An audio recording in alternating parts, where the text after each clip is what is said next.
Guys boys కోసం అయితే ఒక లవ్ ఫెయిలియర్ టైప్ అంటే ఒక సాడ్ సాంగ్ ఉంటుంది.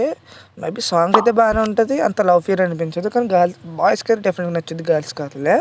చూడండి మేబీ సెట్ అవ్వచ్చు. అది ల్యాండ్స్కేప్లో ఉంటుంది, సినిమాటిక్ స్టైల్లో ఉంటుంది, బాగుంటుంది. అంటే 3D కెమెరా యూజ్ చేసింది, నచ్చుతుంది. బాయ్స్కి డెఫినెట్గా నచ్చుద్ది. ఫస్ట్ డెమో చూడండి, తర్వాత ఎక్స్ప్లెయిన్ చేస్తాను. కలిపి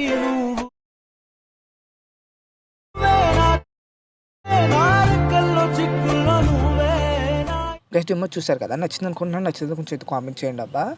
ఎందుకన్నా ప్లే చేయండి, ఎందుకంటే కొంచెం కాపీరైట్ ఇస్తాం, అర్థం చేసుకోండి అబ్బా. వీటి యొక్క లింక్స్ అనేవి నేను డిస్క్రిప్షన్లో పెట్టను. డైరెక్ట్గా మీరు ప్రతి వీడియోలో చెప్పేలాగే డైరెక్ట్గా మీరు టెలిగ్రామ్లోకి వెళ్ళండి. అక్కడ టీవీకి క్రియేటర్స్ తెలుగు సెర్చ్ చేయండి. అక్కడ #42 అని సెర్చ్ చేయండి. #42 అని సెర్చ్ చేయండి, మీకు ఆర్టికల్ వస్తుంది. 42 కాదు, 52 అని సెర్చ్ చేయండి. సారీ #52 అని సెర్చ్ చేస్తే వీటి యొక్క ఆర్టికల్ వస్తుంది. ఆర్టికల్లోనే టెంప్లెట్ లింక్ ఉంటుంది, వీటికి యూజ్ చేసిన ఫాంట్ లింక్స్ ఉంటుంది. నేను మరీ చెప్తున్నాను, ఫాంట్ లింక్స్ డౌన్ చేసుకోండి. దీనికి చాలా ఇంపార్టెంట్, ఫాంట్స్ అనేవి హైలైట్గా ఉంటాయి. పిక్స్ కన్నా ఫాంట్ హైలైట్గా ఉంటుంది, అర్థం చేసుకోండి అబ్బా. ఫాంట్ డౌన్ చేసిన తర్వాత ప్రాజెక్ట్ని ఇంపోర్ట్ చేసుకోండి, మిస్సింగ్ ఫాంట్స్ రాకుండా ఉంటాయి. నేను ఫస్ట్ అయితే ముందైతే ప్రాజెక్ట్ అనేది ఓపెన్ చేస్తాను మీకు ఎక్స్ప్లెయిన్ చేయడానికి. మీకు ఇలా చూస్తే నేను స్టార్టింగ్ వచ్చి అని పెట్టాను. మేబీ ఎవరిని ఏమైనా పెట్టుకోండి, మీ ఇష్టం, మీనే యూజ్ చేసుకున్నా పర్లేదు, నేనేం చేంజ్ చేయట్లేదు. అది మీరు చేంజ్ చేసుకోండి, మీ చాయిస్ అది. అలాగే చేంజ్ చేసుకోండి. చేంజ్ చేసిన తర్వాత ఇక్కడ ఒక 4 పిక్స్ ఉంటాయి. ఫస్ట్గా మీరు కెమెరా అనేది ఆన్ చేసుకోవాలి. నేను మరీ చెప్తున్నాను, ఇవి కెమెరా యాడ్ చేస్తే కెమెరా యాడ్ చేస్తే అంతలాగా ఏం తెలియదు, ఇవి అర్థం చేసుకోండి. కెమెరా ఆన్లోనే ఉండాలి, హైడ్ చేయొద్దు, ఇంట్లోనే ఉండాలి.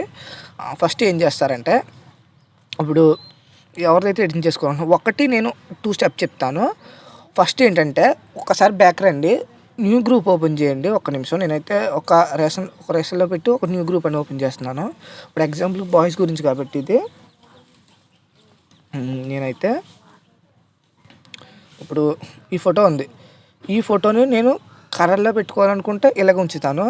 కానీ కలర్లో వద్దు, నాకు బ్లాక్ సైడ్గా మొత్తం ఫేస్ కూడా కనపడకుండా బ్లాక్లో ఉండాలంటే యాడ్ ఎఫెక్ట్లోకి వెళ్ళండి, చెప్తాను. యాడ్ ఎఫెక్ట్లోకి వెళ్ళి ఇక్కడ కలర్ అండ్ లైట్లోకి వెళ్తే లాస్ట్కి వచ్చేయండి. ఇక్కడ ట్రెజలాడ్ అని ఉంటుంది, ఇది ఓపెన్ చేయండి. ఇక్కడ స్టాండర్డ్ సెట్ నొక్కని సరిపోద్ది. ఇది హెయిర్ ఒకటే బ్లాక్లో ఉండి ఫేస్ వైట్లో ఉండాలంటే ఇలాగా, లేదంటే మొత్తం ఇంక్రీజ్ చేస్తే మొత్తం బ్లాక్ అయిపోద్ది. ఈ ఎఫెక్ట్ని కాపీ చేసుకుని ఫోటో కాపీ కూడా చేసుకోండి, ఎందుకు మంచిది, మేబీ అవ్వచ్చు. చేసిన తర్వాత ఇదే ఫోటో మళ్ళీ ప్రాజెక్ట్ అని ఓపెన్ చేయండి, మన ఫుల్ ప్రాజెక్ట్ని. ఒక్క నిమిషం. ఓపెన్ చేసిన తర్వాత కెమెరా అనేది ఓపెన్ చేయండి. ఫస్ట్ ఫోటో ఓపెన్ చేసి కరెంట్ ఫీల్డ్లోకి వద్దులే, ఇక్కడి నుంచి కరెంట్ ఫీల్డ్ ఒకటే ఉంచి ఇవన్నీ తీసేయండి. తీస్తారు కదా, అంటే ఎఫెక్ట్ పడదు. నేను మీకు ఎగ్జాంపుల్ చెప్పాను, ఇక్కడైతే కొంచెం ల్యాగిస్ ఉంటుందని మీకు అర్థం అవుద్దని చెప్పాను. అదే ఎఫెక్ట్ కాపీ చేసాం కదా, అదే ఫోటో ఎఫెక్ట్ని యాడ్ చేయండి. చూడొచ్చు, మనకు కొంచెం లుక్గా ఉంటుంది. లేదంటే ఇది ఆన్ చేసుకుని నేను అందరూ చెప్పింది సార్, ఫేస్ ఒకటే ఇలా ఉండి కొంచెం ఈ టైప్లో ఉండి ఇలా పెట్టుకోండి.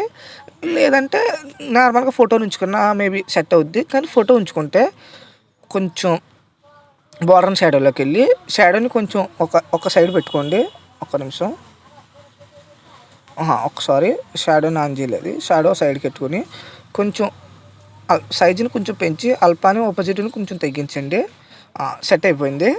అలాగే ఇక్కడ ఉన్న ఫోటోని 1/2 రీప్లేస్ పెట్టుకోండి. సేమ్ అంటే ఇంకో ఫోటో అంటే ఏదైనా ఒక PNG ఫోటో యాడ్ చేసుకోండి.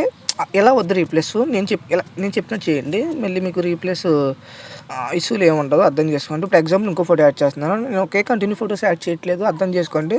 మీరు మంచి బెటర్ పిక్స్ యాడ్ చేసుకోండి. ఇప్పుడు వచ్చి సెకండ్ బీట్ మార్క్ రండి, 2 ఫోటో వచ్చి రివీల్ అయ్యేటప్పటికి ఇంకో బీట్ మార్క్, కరెంట్ ఫీల్ పైన ఆరో మార్కు, కరెంట్ ఫీల్ ఒకటే ఉంచి మిగతాన్ని హైడ్ చేసేయండి. చూడొచ్చు, మన ఫోటో అనేది సెట్ అయిపోద్ది. కొంచెం చిన్న సైజ్ చేసుకుని సెట్ చేసుకోండి అలా సెంటర్లోకి. అలా ఇక్కడ ఉన్న ఫొటోస్ని 1/2 పెట్టుకుని తర్వాత మంచి బెటర్ క్వాలిటీలో ఎక్స్పోర్ట్ చేసుకోండి అబ్బా.